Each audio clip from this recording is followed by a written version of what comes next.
Hi, welcome to the Connect to Soul YouTube channel where you can become empowered and inspired to live your best life. My name's Yvonne Teoh Bource and I would like just a few minutes of your time for us to look at how we can live a fulfilled, happy, content life. Because that is what we ultimately are all looking for, isn't it? I don't know about you, but I have been noticing that there is a lot of change around. Change is inevitable. It's how you choose to deal with change. Do you know, it always fascinates me how people, most of humanity, are terrified of change. We get so stuck into needing things to be the same when life itself is never the same from one second to the other. I mean, life is a forward-moving energy. And so if we don't change, if things don't change in our life, then we're not living. To live a fulfilled, happy life, we need to be constantly moving. We need to be having change in the way that we look at things, in the way that in the foods we eat, I've been alive for quite a long time. And I was thinking the other day, if my mother, who has been on the other side for, I can't say how old is that, for 45 years now, if she came back to visit me, she'd think that I'd moved to some other planet. Because in that 45 years, what has changed in the way that we live, because of technology? I mean, look at this. We're talking to each other, on a screen. She would just not know where she was. There would be no landmarks for her other than, I think, nature. Nature would always bring us back to feeling that we're on planet Earth. But other than that, humanity has changed. Everything around us has changed and continues to change. So why are we so frightened of change? Well, I would like to encourage you to actually encourage change in your life. Make things different for you every day. We're so habitual. We're the most habitual creatures on earth, I think. We just get stuck in this tram line situation where we just go down the one route all the time. If you've got in your car and you haven't been paying attention, I do it all the time. You're driving down and your mind's on something else, and your car automatically turns where you most have turned in the last week, and it's the opposite direction that you actually intended to go. Don't tell me that doesn't happen to you. Yes, it does. It happens to me. And what does that say? It means that we are automated, that we create these neural pathways, and we create them really quickly with things that don't matter. But the things that do matter, we find it difficult to recreate our neural pathways, to change. I've always done that. Well, isn't it time that you didn't? Isn't it time that you tried a different way?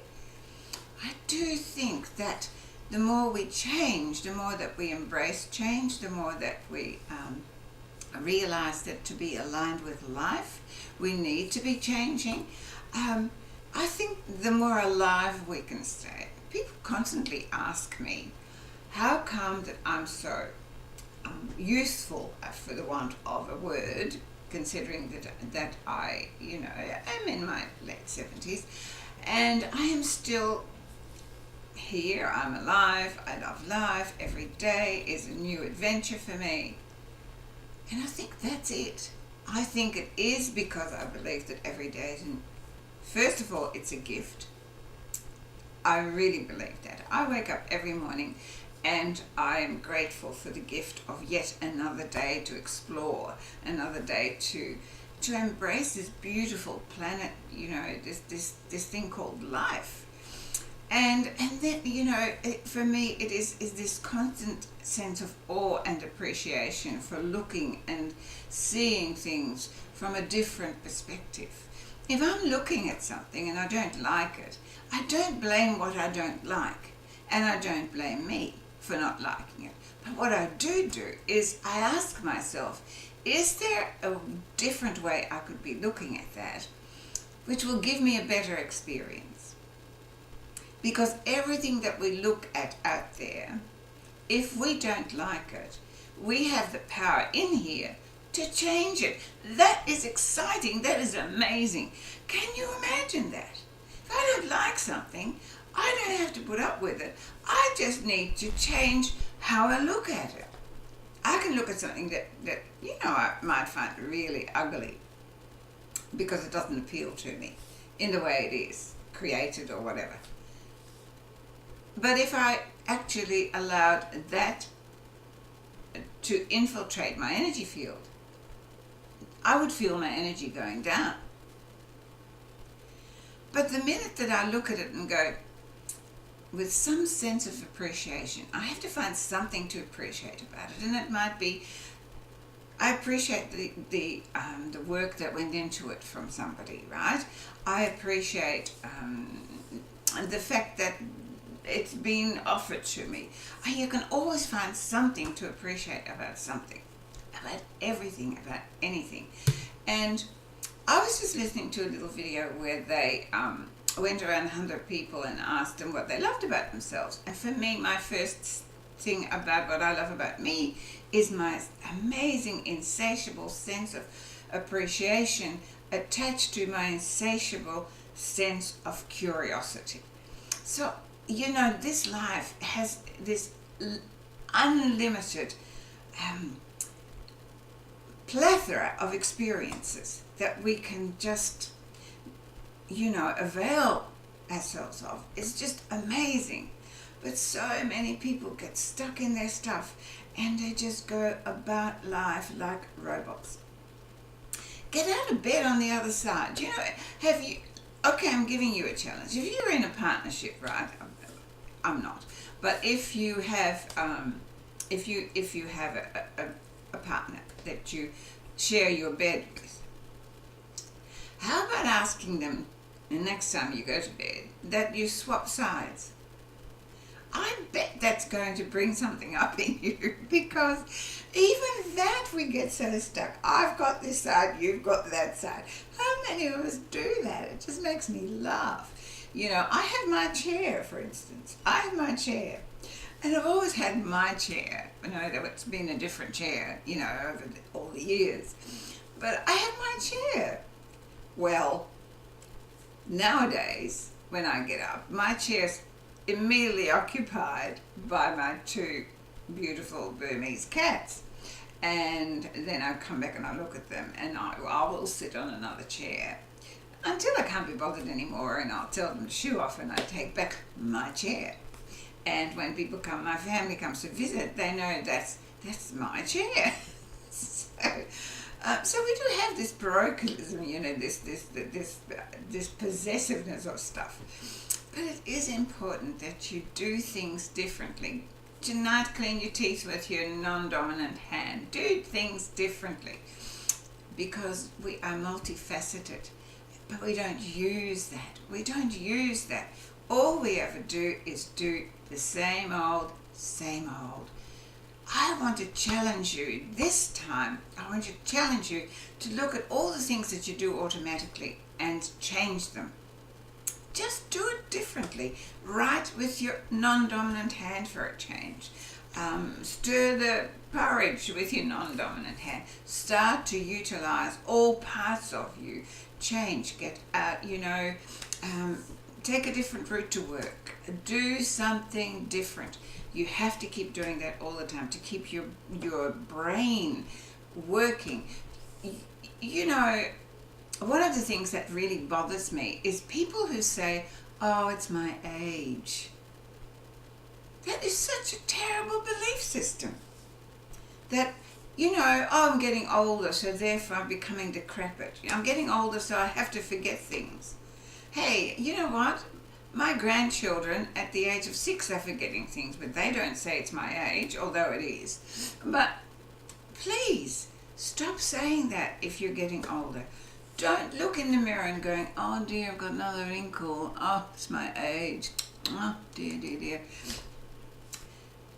Look at yourself and go, wow, I'm still here. I woke up this morning. Life is mine. I can do with it whatever I choose, because that is the power in the fact of change. You know, change is definitely inevitable, because that's life. But how do you deal with change?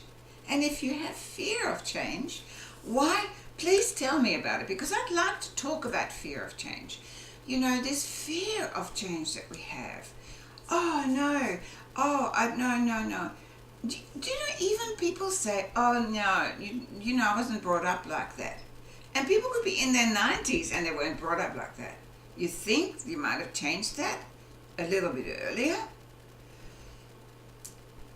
We're brought up by people who did it their way.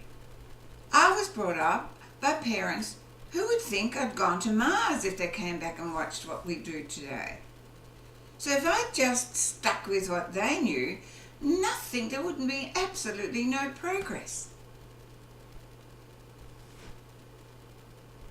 How much change do you allow in your life? How much change do you allow in you? How much of you do you want to grow and expand and become more? Then you need to change. You need to change something. You need to change your belief system. You need to change the way you do things. But mostly, you need to change your relationship with yourself, and you need to learn to change the perception of what you're looking at, and taking control of that. Taking control of, hey, I can look at it this way and have this experience, or I can look at it that way and have that experience. There's so much power sitting within us that we don't use. It's time to use it. It's time to embrace this life. Turn off the television with the news. Don't listen to them. Really. Don't. If it's not happening within your inner circle, within your inner community, it's none of your business. I was having this discussion with a girlfriend yesterday. And she's my age. We've been friends for over 50 years. And I said to her, you know, the stress that people have in life today, which is causing so much dis-ease, particularly cancer, and all, you know, autoimmune diseases, is stress. It's the stress of life itself, not the life of our everyday life so much, although yes, because we're so attached to materialism, we think that life is about having stuff, and so we have to go and work really hard so that we have more money so we can have stuff, which is not what life's about. So if that's how you're living your life, I think it's time that you change that to start with. But what is so terribly stressful today is that every tiny little drama that happens, no matter where in the world, has to be delivered to you in your lounge room so that you get stressed about it. Do you know why? It's none of my business. If I have a challenge in my life, that's my business, and how I deal with it is my business. If a friend of mine has a challenge, that's my business. I support and I guide and I'm there. Absolutely. But if somebody in Nova Scotia just, you know, stubbed their toe, bless them. Not my business. And I don't have to suffer for it. And I don't have to get stressed about it. We mind too many other people's business for our own good. It's time that we came home to ourselves.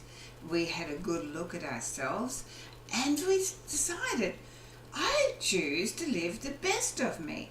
And the best of me is only possible if I'm present with me, not if I'm constantly occupied talking about what's happened over there and with that person and somewhere else, and this and that and that and that.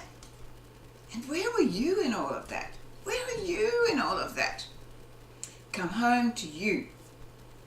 Be the best of you. Make a choice of being the best of you. I'd love you to give me some feedback. Go down into the comment box down at the bottom of the video and just let me know, how many changes, what changes can you make right now in your life that is going to make you feel better. Think about it. Just one little change. It might be going out and smiling at everybody instead of just walking and ignoring people. That's a wonderful change to make. A little change. Now, if you like the videos that I am sending out to you, please, down there, click that little red subscribe button and the little bell beside it so that you can be notified of my next videos, and leave me a comment. I have lots of links down in the description box about the work that I do and any of the things that you would like to learn more about. So, as I said, leave me a comment down there. Comment. I want to change. Da, da, da, da, da, da, da. I would love to change that. And if you're finding it difficult to change something that's really important, then comment down below, because I will answer you. I will respond to you. So let's have a bit of a discussion about that, how difficult you find change in your life. Remember, change is it's inevitable. How you choose to deal with it is within your power. So let's make change something that we love rather than something we dread. I know you can do it, and I really want to hear from you. So be kind to you, love yourself more, and let's keep on changing for the better. Namaste. Bye.